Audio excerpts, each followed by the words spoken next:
MBBS complete করার পর কিন্তু প্রত্যেকটা ডক্টরকে একটা নির্দিষ্ট সময় পর্যন্ত ইন্টার্নশিপ করতে হয়। তো আমি যখন এমবিবিএস পাশ করলাম, আমাকেও কিন্তু প্রায় বছরখানিক ইন্টার্নশিপ করতে হয়েছে। এই সময়টিতে আসলে বিভিন্ন ওয়ার্ডে আমাদের পেশেন্ট ডিল করতে হয়। তো আমার এই সময়ের মধ্যে 1 মাস সময় পেডি ওয়ার্ডে অর্থাৎ শিশু ওয়ার্ডে প্লেসমেন্ট ছিল। তো আমার ওই দীর্ঘ 1 মাস সময়ের একটি এক্সপিরিয়েন্স আজকে আপনাদের সাথে শেয়ার করব।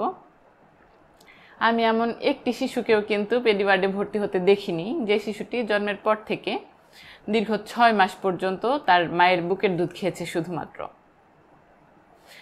আজকে আপনাদের সাথে এই গল্পটি শেয়ার করার উদ্দেশ্য হচ্ছে মায়ের বুকের দুধ যে কতটা পুষ্টিকর একটা বাচ্চার জন্য এই মেসেজটা শুধু দেওয়া।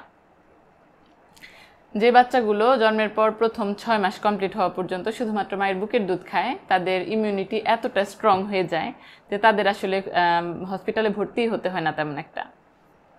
আপনি যদি একজন সুস্থ বাচ্চার বাবা মা হতে চান, তাহলে আজকে প্রতিজ্ঞা করে ফেলুন 6 মাস কমপ্লিট হওয়া পর্যন্ত আপনার বাচ্চাকে আপনি বুকের দুধ ছাড়া আর 1 ফোঁটা পানিও খাওয়াবেন না। ধন্যবাদ।